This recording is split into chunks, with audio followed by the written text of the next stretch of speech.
Good morning, everyone, and welcome to the Women's Coffee Club. We created this club to provide a safe space for women to share and inspire each other, and also to learn from a different presenter each week. We're so happy and very fortunate to have Kathleen McDermott to be our speaker this morning with an amazing topic. You are an audience of one, and it's you yourself. So we would be so interested in learning more about that. So Kathleen, if you don't mind, tell us a little bit about yourself, your background, and then why you decided to choose this topic, please. Excuse me. Good morning. Thank you so much for having me. And first of all, I want to say my apologies because I have not been here much at all in the last so many months. Life has just been busy on Thursdays, but it's clearing up. So I really hope to be back and join everyone because this has really been a group that I have taken great inspiration from. So thank you for that. But I am Kathleen McDermott, and I am the creator and founder of KM, Me, Your Life, Your Way. And that is a whole other topic in of itself. But I am a stress and lifestyle management coach for women and a restorative yin yoga teacher for stress relief for women and adaptive yoga teacher. This topic is a huge topic. As I said to Rini, I have my notes here because it's a topic that we could just go on all day. And actually, it could be a 12-week program because it's a really wide topic. An audience of one, as I go through what I want to share today, it will explain why you're an audience of one, and I will refer back to that. I guess probably my most important question that I like to ask, because it encompasses in everything that I teach and everything that I am so passionate about for women is, and you don't have to answer, I'm just putting it out there, but how safe do you feel being you, guilt-free? So just take that question and just sit with that. And that is also going to kind of present itself through the topic of today of being an audience of one. If you've ever heard me speak, if you've ever seen me on social media or listened to my podcast, I am all about your life, your way, because everyone comes into this world so innocent, and then the conditioning begins. And this is not about blaming anyone. It is not about shame. It is not about anything other than awareness. And it's a common practice. It just happens generational, and it happens throughout society, that we are conditioned to take on certain behaviors, to be a certain way, especially as women, I should say. It's because I work with women, so I'm definitely passionate about that. But men have their own conditioning. But we are conditioned to be a certain way, to do a certain way, to everything, to look, be, breathe a certain way. It's so subtle through our life as little girls that we just don't know it's happening. It's just part of growing up. And at some point in time, my greatest wish is that we all realize it. One of the areas, I call them the 4 bad seeds. And these 4 bad seeds come from this conditioning. They are, and I do want to also back up and stress that anything I say is nothing that I haven't felt myself. So it's very important to understand I'm not speaking without personal experience. And if any of this trigger causes a trigger, you feel a trigger coming up, just breathe and just have that awareness of it and just let it pass through. The 4 bad seeds relate directly to the role that you play in your life. The conditioning is directly attached to the role that you play in your life. And how I learned about my role and how this started with me in this specific topic, I was going through a divorce that was quite traumatic for me. That process, of course, for me, because everyone's experience is different, was a lot of blame, a lot of why me, a lot of the whole, just all of the victim mentality, all of that.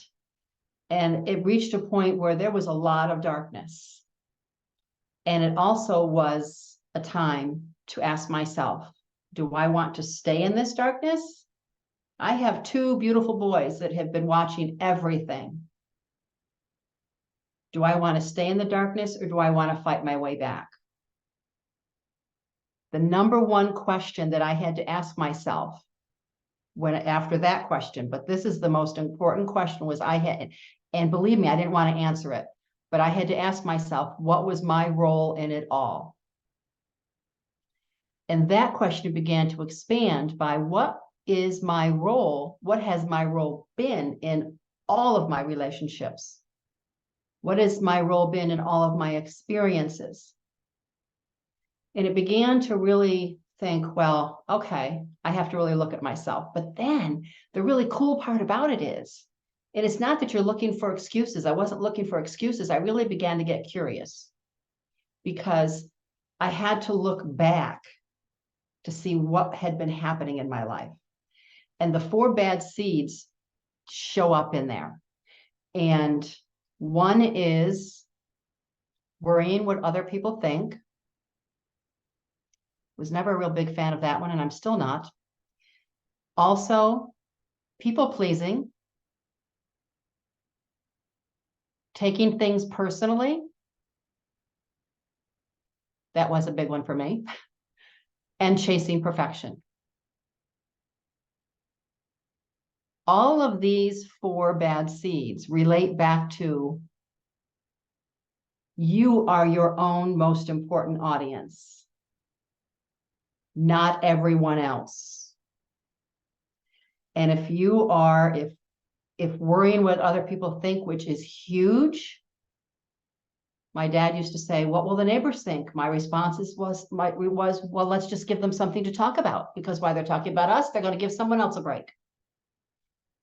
People pleasing. Oh, my soul and body. How much time do we spend making sure everyone else is happy when we have absolutely no control over other people's happiness? Happiness is a personal inside job. I'll come back to taking things personally. Chasing perfection, it doesn't exist. That is another creation and part of the conditioning that makes us think that we have to be and do and look and succeed in a way that others think we should. And the sad part about that is those others who are judging are doing so because of their own fears and insecurities, their own inadequacies. Now, there are some, sadly, that is strictly for power and control. That's a whole other old conversation. But everyone goes through and has the same insecurities, the same fears from different experiences.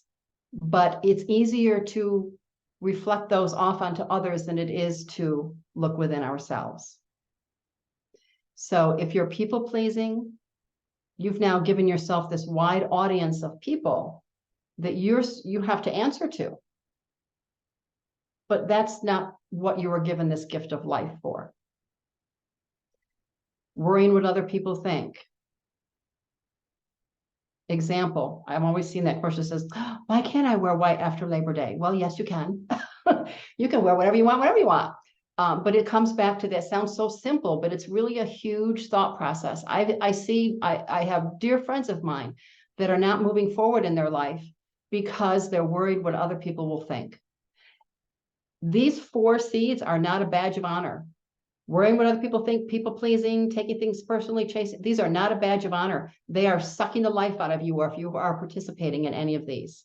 You have given yourself such an audience, and believe me, I had mine, such an audience that you've handed over your power, your peace, everything. You've given them everything. You've given your life over to these people. You've given your life chasing to an elusive something that doesn't exist. Now let's talk about taking things personally, because that one was really personal for me. And if you're taking things personally, let's look at it from a perspective that, okay, now you've given yourself that big audience again. Let's bring it back to just you. We say, oh, be your authentic self, be your real self, follow your own truth. But do we know who you really are? Do you know who you really are? That's a glorious expedition to go on. Glorious. Going on that expedition, you can shed the layers and break the cycles of all the conditioning, or at least a pretty good, huge amount of them.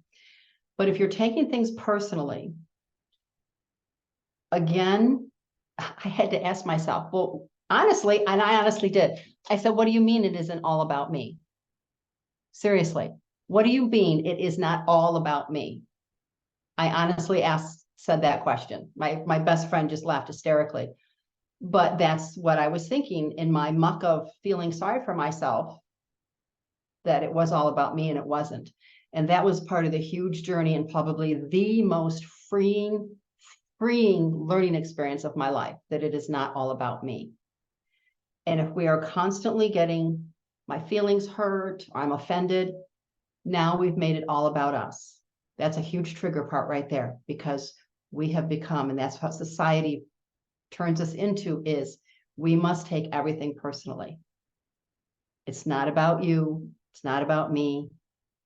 And again, you've opened up that audience to everyone, when really the only audience that you want to listen to is your own soul, your own heart, your own just you. And to how to find out who that is, it really can be fun to begin to look back and say, okay, my parents did the best that they could with what they knew. Their parents did the best that they could with what they knew, or what they did not know. Just like you, just like me. I didn't know what I didn't know.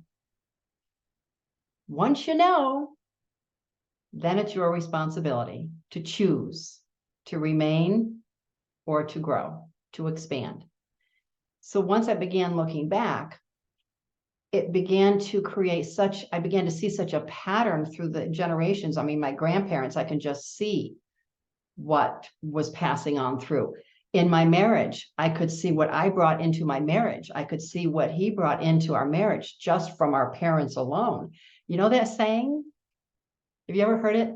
When you marry their whole family. Oh, it goes way deeper than that. It goes way back. Way back. You're bringing everybody, everything into the relationship, and every relationship that we are a part of. But in having that realization, I was like, oh, I can have compassion and forgiveness and grace for myself. I can have compassion and strength and grace and forgiveness for my ex-husband. I can have it for my parents. I can have it for my third grade teacher that I thought was just a bully. Because everyone is experiencing their own conditioning. They're living through their own experiences. And unless you don't realize that, you can't change it and you can't come out of it. But once you do, it's so freeing that you bring everything that you're doing back to just you. You begin to see your role in your life is not something to blame yourself for, to blame your parents for, to blame your grandparents for, or whoever else you had, friends in school. It's not about blame. It's about, oh, this is a process I do not have to be a part of. I do not have to continue carrying this stuff. I don't have to carry my parents' traumas. I don't have to carry my grandparents' traumas. I don't have to go by all of these things that society says I have to live by. I can bring my role back to who I truly am. And by finding out who that is by breaking the cycles of the conditioning, the ones that are that are sucking the life out of you. It really just, that are sucking the life out of you, that are keeping you in suffering, that are keeping you taking things personally, pleasing everyone else and thinking it's selfish to please yourself, worrying what other people think and chasing perfection. Your role in your life comes back to everything and anything that you've ever wanted. Does that mean you won't have fear? That you won't still have some insecurities? You still will, because not only were these things in your mind, they are also in your body. Our cells, our nervous system holds on to these things. So it's a process of just, as I said in the beginning, if you feel a trigger coming up, breathe, notice it, because how do you begin to process everything? You begin first with that awareness. And I still, with all the work that I've done through the years, oh, I can feel it coming. I can feel that trigger coming. Now, there are times that whether I'm in it, yes, excuses, we'll put a label on it. But if I haven't slept or if I'm not feeling well, then I might react to that trigger. But for the most part, I can feel that trigger now coming. And I can say, okay, pause. I just had to do this 2 days ago at an event. Pause, breathe, and look at it for what it is. Am I going to make this about me? And that's one of the questions that comes through my mind all the time. Okay, am I going to make this about me, or am I going to look at it and let's see what it really is, and if I need to even be a part of it. And if I don't, then I don't. Or can I offer something of grace and love and good energy? Or how? In what form? So the awareness is most important. When you feel yourself pleasing someone that you know can please themselves, and let me tell you, if you're people pleasing, you're also enabling, because that person has their gift of life to find their own way, their way. And if we're constantly people pleasing these others, we're not letting them do that. We're not letting them find their own way. So if you're participating in these things, it's strictly awareness first, and don't beat yourself up. Be great, be gentle with yourself, give yourself the grace, and just say, okay, is this something that is it feeding my soul? Or am I feeling resentment? Am I feeling anger? Am I getting defensive? Am I going to my room? Am I crying? Am I hiding at home? Am I participating in life? Am I spending time in sisterhood? Look at these questions and ask yourself the things that are really important to you, that you really don't want anymore, and the things that you do want. It is not selfish to remove yourself from these things. And if another common response is, well, I don't like conflict. Well, don't participate in it. If you were working to constantly, if I was making you constantly please me, do things for me, and you decide you're putting up boundaries, and I get angry about that, well, that's my issue. That's my problem. That's my issue from all of my conditioning. That has nothing to do with you. Nothing. So if I'm being rude to you, if I'm saying something mean to you, it has nothing to do with you. My issue from my life experiences, how I think things should be. And speaking of the word should, when that's happening to you, people are shoulding you. Coming back to what is your role in your life, be very honest to yourself quietly. Where are you shoulding people? Where are you? What role are you playing in judging how others should live their life? If you are, don't beat yourself up, because it's all part of the conditioning. It's learned behavior, and it can be unlearned. It takes time. You gotta wanna, like quitting smoking, you gotta wanna. Awareness that it's happening, that you're part of it. Acceptance, understanding, forgiveness is part of the path. As I said, once you forgive yourself for what you never knew, but once you know, then it is your responsibility to choose whether you're going to remain or expand. And then from there, it's what is the best path for you? Sometimes it's just taking your big toe and dipping it in the water and beginning with one small piece. And then once you succeed at that piece and you feel how freeing that is, it's going to open the door to you want to free yourself more. You're going to want to change. You're really going to want to change your role in your life, because it's your life. It's your gift. We toss around that word selfish. It is not selfish of you to live your life on your terms. And do you know that is one of the most common things that people have said on their deathbed, is that they regret not living life on their terms. Wow. Wow.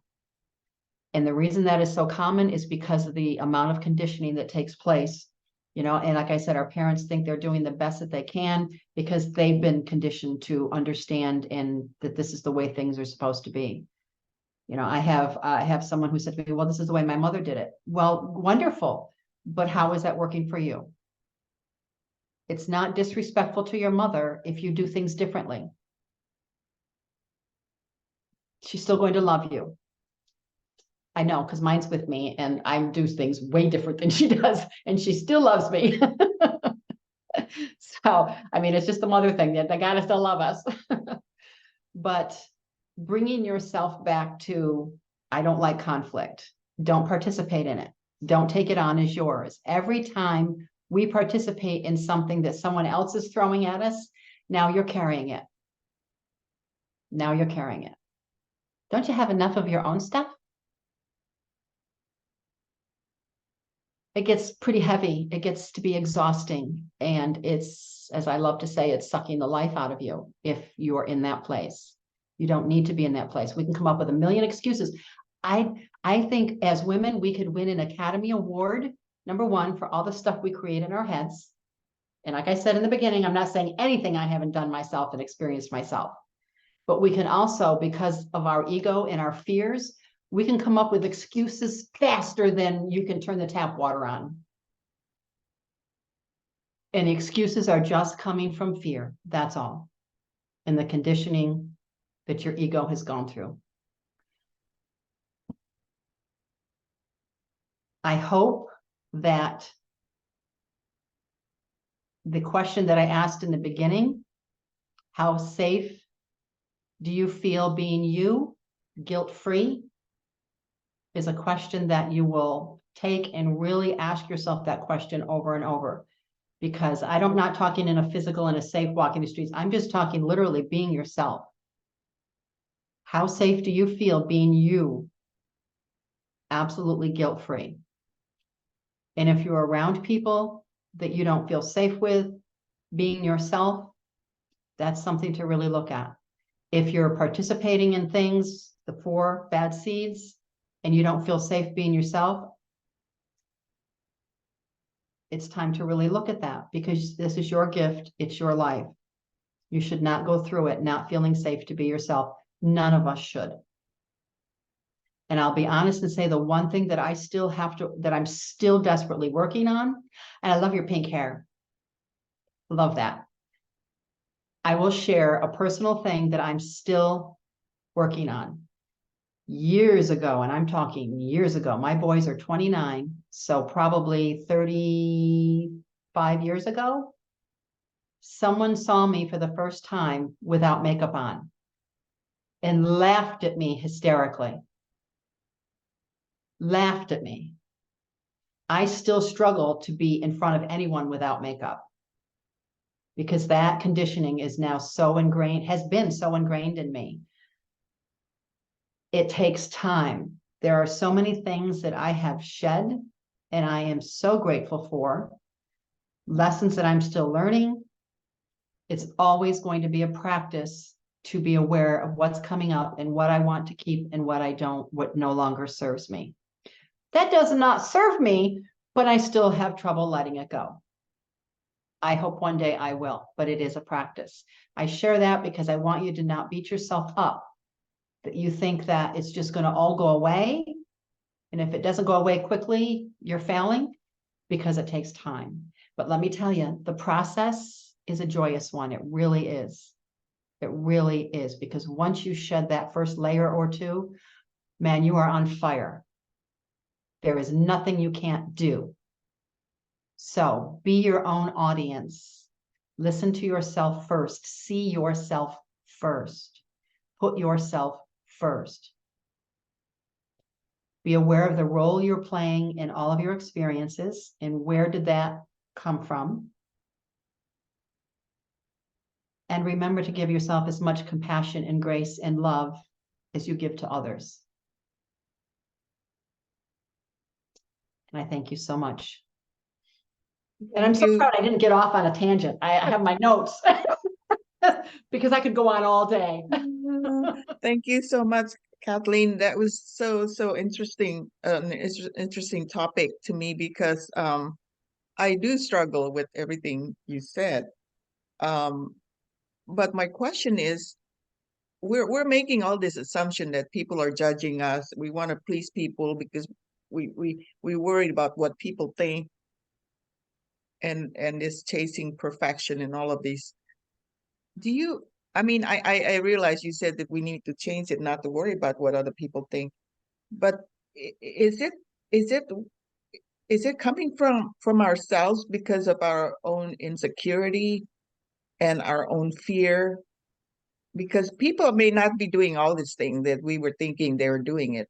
Like we were thinking they're judging us. They're, like because I had the same thing. I mean, I went through the same thing you did. When I got a divorce, I was thinking when I was posting stuff on Facebook, I was thinking, oh, what would the people from the church think? What would they think of me? They're judging me. But, and then later on, I thought, you know what? People are busy. Why would they care about what I do? Are they really judging me, or is that just my own thoughts that are thinking that people are judging me? That's a good question, because a lot of that will come on without even realizing it through society. Just for an example, our young girls, little girls, and they see these women who are in commercials or in movies, they're in ads, it becomes that, oh, I have to look like that. I have to present myself. If but I don't look like that, then I'm not worthy. The old years ago when I was growing up, I can remember hearing that 20, 36, 24, 36 was how, real women look. Well, that's few and far between. But they're subtle exposures that we are imprinted with, influenced by throughout life, is how little girls should be seen and not heard. So as all these things we're picking up on through life, it begins to formulate that, well, if I'm not like that, then they're not going to like me. And then you face the insecurities of other children at school, other adults. Social media can be very cruel. People can hide behind social media and throw out comments. All of these things will touch that nerve that you may not even know it's there. And it's coming from, yes, insecurities and yes, fears. But where do those insecurities come from? The influence of society, which we have generational family lines, but we also have friends, school, church, marketing, just being out in the public. All of that has a huge influence, whether we realize it or not, on how we perceive things. Yeah, that's so true. Let's open it up for a discussion, because I would be interested in hearing what other people have to say about this. Sandra, let's start with you. You always have an opinion, Sandra. Just kidding.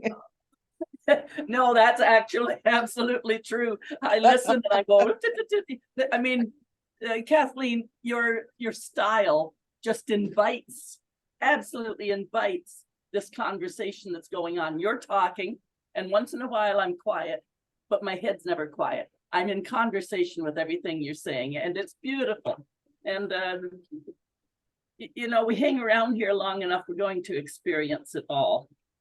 And I've just recently been doing some work around all of the conditioning that has occurred in my life, because people are insisting I've got something to share, and I'm finally understanding that, yeah, I could have used some of what I know now when I was 35 and 40. I know, if only we could learn this, but hey, it's a path, it's a journey. I wouldn't give any of it up, because if I knew then what I know now, like, who would I have been and who would I have become? And it's like trying to rush through some projects or trying to get ready for an exam and cramming for an exam. You go in, you cram, you do beautifully because you've memorized what you know you need to put in there, and you write the exam and you walk out and it's gone. So if it comes to us too easily, it doesn't stick. And that's a very good point. And that comes back to if you have children, because my boys saw all the negativity, they saw all the bad sides of their parents, but they also saw my journey through and out the other side. So it gives them now the opportunity to say, okay, I've seen this, I have this choice or this choice. Which way do I want to go? Do I want to break the cycle, or do I want to ride it through, through destiny? Right. So that's a good point. Because with the intergenerational stuff, I love that too. And it keeps going deeper and deeper and deeper. So the more I think about Sandra 10 years ago and 10 years before that and 10 years before that, you go back often enough, far enough, you're going back, oh, there's mom and dad and the big bang, and here I popped out. Well, what were they about? What did they come from? So you start to look at the history, you know, I mean, my great-great-great-great-grandpa, or I don't know how many greats, came from England. And I think they were on the Mayflower or something, because we sure got that work ethic and how to behave and all the social conditioning that you were talking about. And the truth is, we're just giving our own now that I've rebelled against my parents, I've given my children all the stuff that they throw back at me because I went and conditioned them. Now they're having to dig out of that conditioning, and I can't hold myself hostage anymore. I did that for decades. Gotta let it go. True. Yeah. Like people say, you know, the older you get, the wiser you get, but it's too bad that you have to be old before you become wise. Well, it's also that we learn our greatest lessons through the toughest experiences. It's like, could we just have a good lesson come from something good just once? I So I know. don't have to sweat it out. Absolutely. Let's hear it from Angie. There's so much to unpack there, you know, but just that the biggest lessons come from painful experience. That's actually also conditioning, because it doesn't have to be like this, you know. So that was just the one. But you know, like Sandra says, you know, you listen and then the conversation in the head starts. And I'm generally very much okay what people think about me or not think about me. You know, since 1995, I don't live in my home country, so I've got the label of foreigner, and I'm okay. But what I'm not my number one fan on social media. And that's a good one. This is my takeaway from today, because everybody else's posts are so much better. You know, they're so much deeper and they're so much more meaningful. So in the audience of one, what I'm going to do, I'm going to absolutely love my social media posts. I'm going to love the content that I'm going to put out, because I'm streamlining this. I got some tools to make it all easier. But I'm not my number one fan on social media. So I'm going to change that. I'm not exactly sure how, but I'm going to change that. Beautiful. Thank you for sharing. We judge ourselves, don't we? I mean, we think other people are judging us, but we judge ourselves too. Exactly. So let's hear it from Joey. I see you wanted to say something. Go ahead, Joey. I was just agreeing with all of you. Well, first of all, Kathleen, thanks for sharing. And for me, as you know me, I strongly believe in the law of attraction, and that life is what we make it. We create our life. So if we like it or we don't, we have to take responsibility for it. We don't blame other people for it, because we know that we have the power to control the trajectory of our life. So in my case, I'd like to share the kind of parenting that I did was exactly the opposite of the parenting that my mom did with me. So my mom's a single mom, and she had a very difficult childhood, and she had me when she had not graduated yet from college, so she wasn't ready. And while she was working and finishing her studies, at the same time, she had to leave me in the care of my grandmother, and she made a lot of sacrifices. Like, she missed out on her social life. She just focused on earning and providing for me. So I really had a good life because of all her sacrifices. And being an only child, she was just too controlling. Until now, she thinks I'm still a baby, right? So I really had a very sheltered life. But now that I'm married, I just did exactly the opposite of what she did. Mainly the money part, or the employment part. With my mom, she was very workaholic and was able to provide me with everything. But the sacrifice that she had made was that she left me in the care of my grandmother. And I didn't get to spend as much time with her. So now we're really like cats and dogs. And exact opposite in attitude. But with my kids now, my husband and I, we vowed that we won't do corporate life, we'd work from home and spend as much time with our children, regardless if we earn more or less. Because for us, our wealth would be long-term loving memories that we give to each of our children, and especially the time that we spend together. So yeah, I mean, it's my choice. My mom really doesn't like how I did it, but she now sees the wisdom of how I'm different from, I did differently from the kind of parenting that she showed me. So I guess, again, so that we don't regret anymore whatever's happening in our life, we just have to take a stand. And you just have to believe in what you are doing and believe in yourself. Like you're the biggest fan of yourself. And you'd see it. You'd see it from your family. As long as you think you're successful, you don't have to really listen to what people will say. I mean, when I started with the law of attraction journey, the number one rule was that you have to don't give a fuck with what people's what people are saying or their opinions, because it's your life, it's your journey. So you really have to decide. Beautiful. That's amazing, Joey. Not everybody can do what you do. Kathleen, Joey has 5 kids that she homeschool. She and her husband homeschool. They're amazing. They're they're growing up much faster than other kids. They have wisdom like you wouldn't believe. They're part of the presentation, part of everything that they do. Yeah, but Joey, I admire you, but not everybody can do what you do. My gosh, to homeschool 5 kids. I just like, oh my gosh, I have 3 kids, and I thought that would drive me crazy. It could turn you pink, Joey.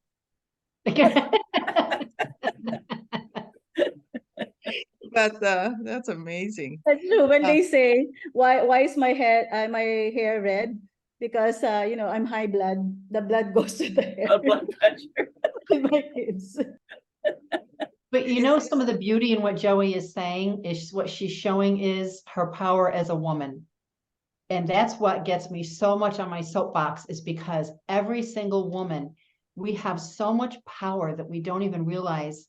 We're not even accessing, we're not even honoring it. We're not honoring it. And I'm just personally waiting for all of us to take over the world. I think that would just be the next best, greatest thing to do. But that's another whole conversation. But in seriousness, women have, if you don't really tap into, and it's beyond, I think, words to describe the power and strength that we actually have. And how we can touch this world. One of my things is build a powerful legacy, a new powerful legacy for yourself and your children if you have them. And if you don't have children, that's okay, because we're all still mothers of this world. We're mothers of this planet. And what Joey is doing and the energy that she's putting out and what she's doing with her children, she's taken her power and back, and she's chosen to guide it in a way that's serving her family, but serving the world. And whether you realize it or not, I'm sure every one of you is doing at least some of that, but you haven't even begun to tap into what really you have to give this world. And I don't die with it inside you. I just wanted to congratulate Joey on that as well, and your guidance through that, Kathleen and Remy, because we might sit here as the old farts and say, wouldn't it have been nice if we'd known that then? But I think really, truly, our newer generations, such as Joey, are coming through and saying, I want more. That's not what I want. And so when we look at all of this deconstruction, if you will, I think our world is being deconstructed by the ones that are angry, but also by the ones that are saying, no, I want more love. So I think we're in good hands with our younger generations. So thank you, Joey, for leading the way on that. Yeah, thank you. And I think as women, we tend to give away our power. And I think that's why, as things are changing, that's why I'm doing what I'm doing here. And Kathleen, you're doing why every one of us here on this platform are doing what we're doing, because we're passionate in helping others so that they don't have to go through all the suffering before they learn it. We're trying to, we're coaches, and we're trying to help women empower them so they don't give their power away. Tamara, you're next.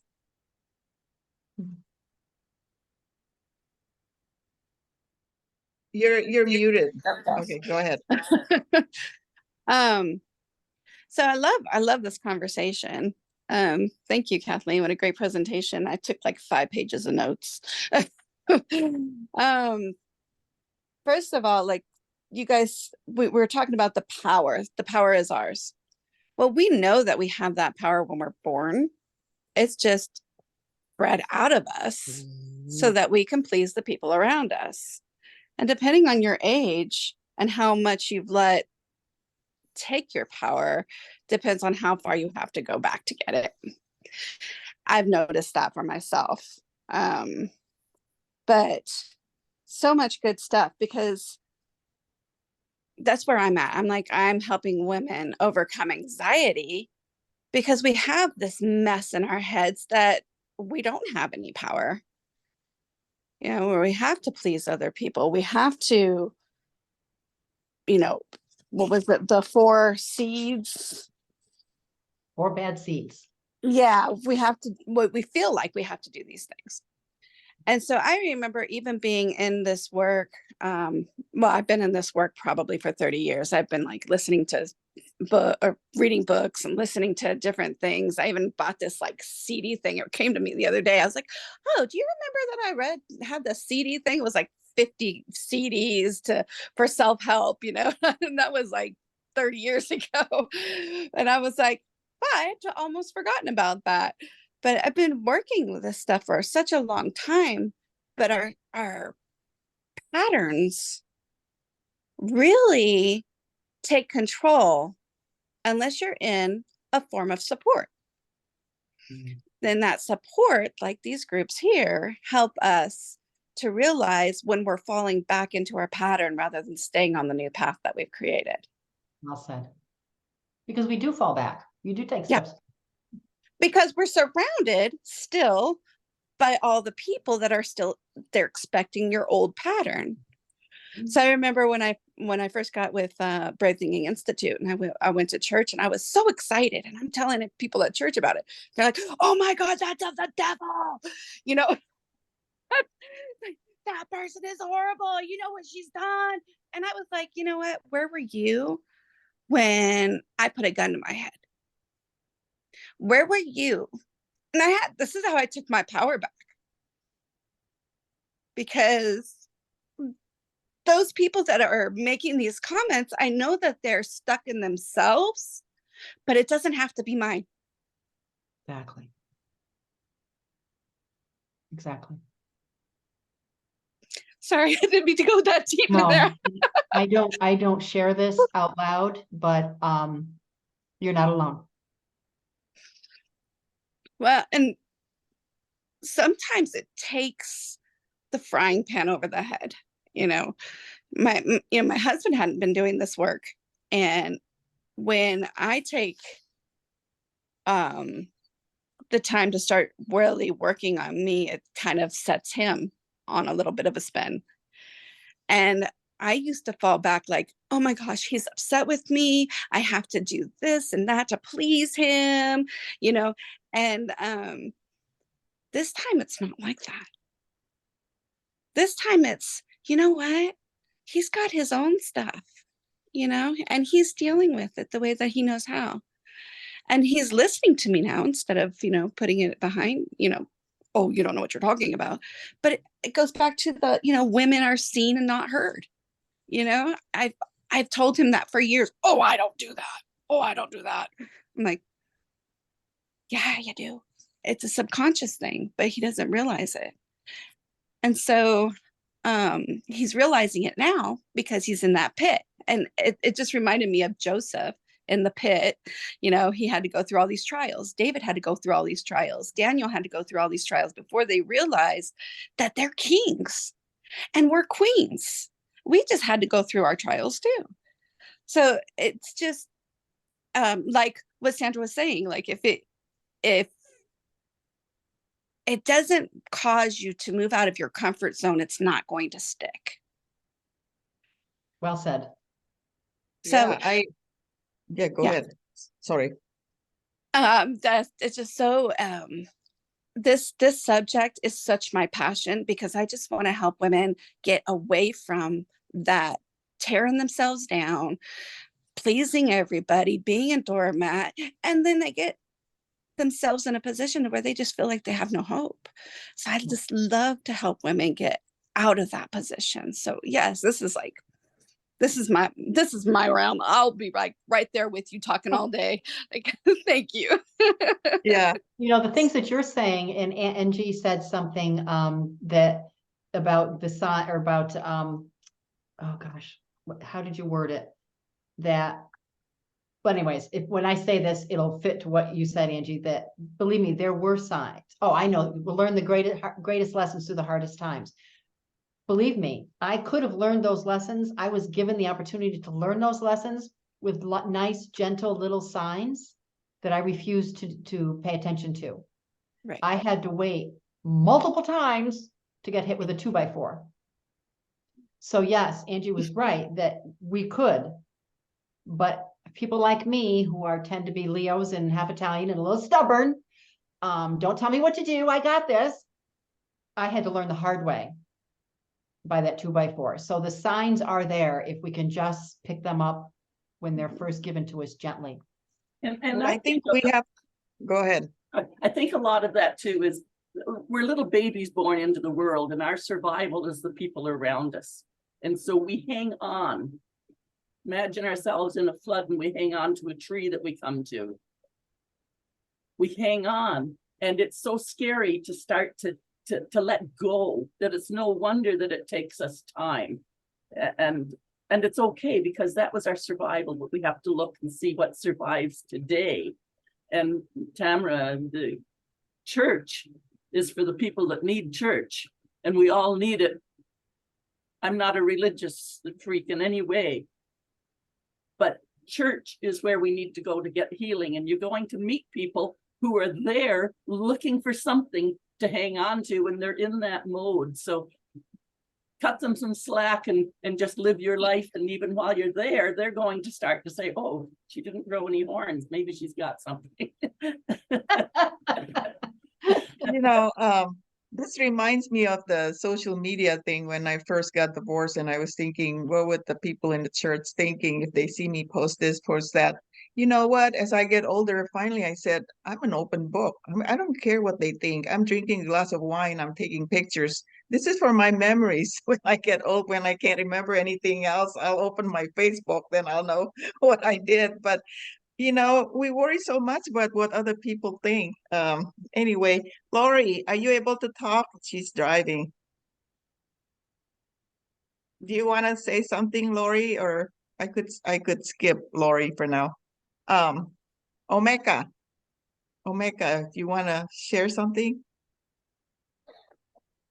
Yeah, I guess so. I resonate with everything, all different levels. From the childhood, from the growing up, TV is on, just to being married, being divorced, knowing yourself and pleasing other people, and yeah, all of that. So I'm just really trying to be kind and grateful, and honor myself, my intuitions, my feelings. And I'm not trying. That's what I'm focusing on, because beating myself up continuously is just that's not working too well. It hasn't been. And so I'm grateful for the different teachers and different groups and different new levels of thinking, and not really new, but yeah, we are strong as women, as people, as all of that. And so yeah, I'm just grateful. I'm all over the place, but yeah, y'all know what I mean. But yeah, just trying to stay focused and not I would say give in to my anger and just linger with it. And it's like, okay, you can be frustrated, but just let it last a couple of seconds. You know, it's time to move on. You know, just not being hard on myself. It's like, oh, if the kitchen is a mess, I said, well, you've been cooking fresh food for days, and you know, it ain't got to be spot. You know, it's just like, yeah, it's okay. Everything is okay, and my future is starting right here, right now, and I love myself and I love my life, and I can create whatever it is I want. Thank you very much. We love you, Omeka. Okay, Lori, I see you. Go ahead. Yeah. Sorry, I'm at work, so I was trying to get unmuted. So I can't really speak too in-depthly, but thank you for the presentation. It was really awesome. It certainly resonated with me. One of the things that you said was asking yourself the question, what was my role in this?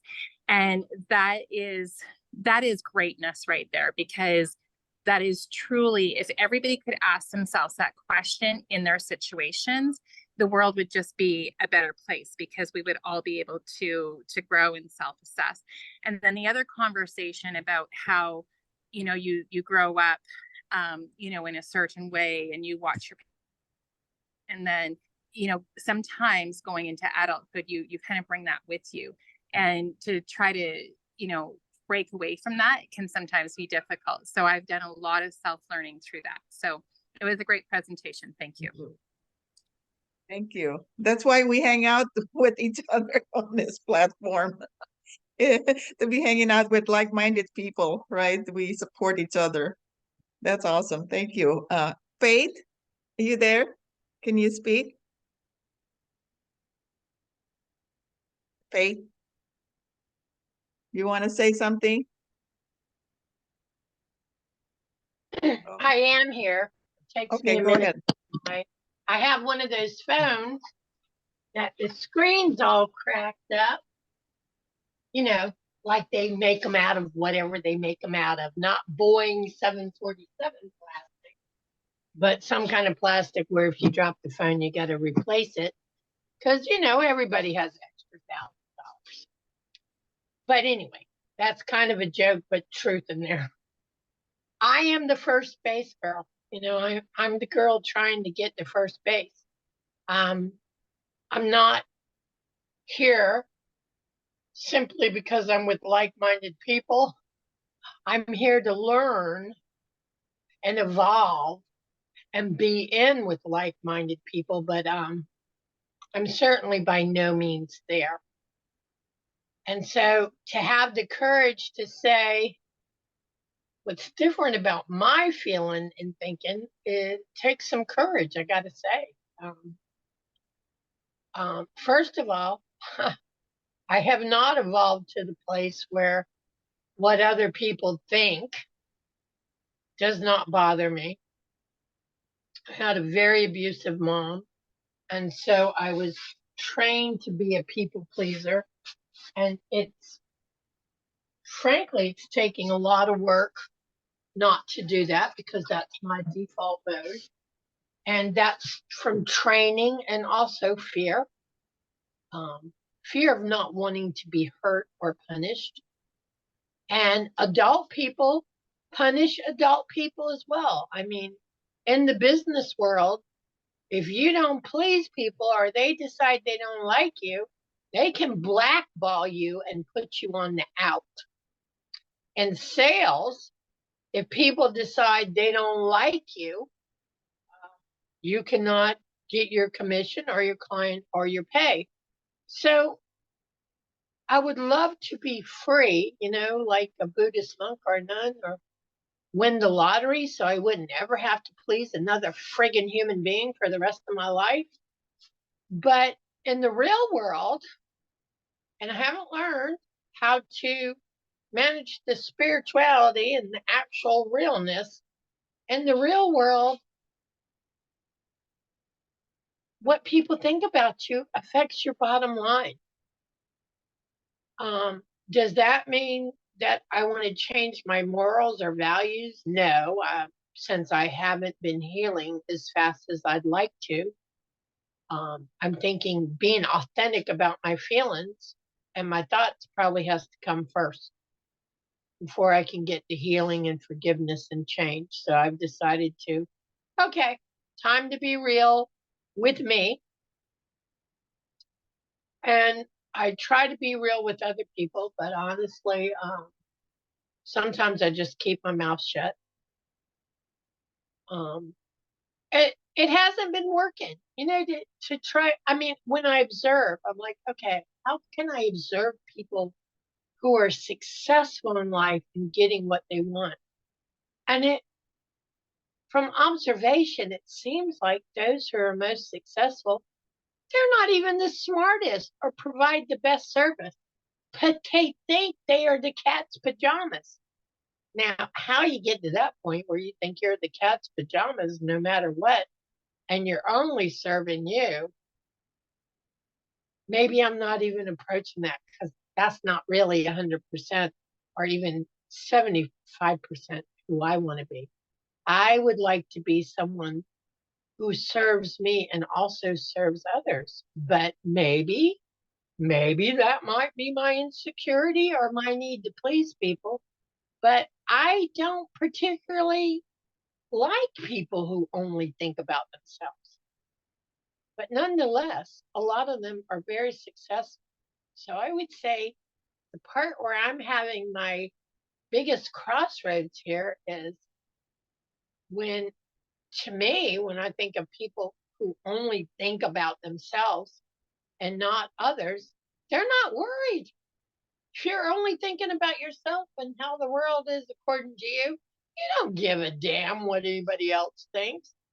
The ones who are worried about what everybody else thinks or what's going on are the ones who are hungry to feel self-acceptance and to feel love and to feel included and have an opportunity to find someone who will mentor them and help them be successful. It's not the ones who are, oh, I'm only thinking about me. I'm only thinking about me.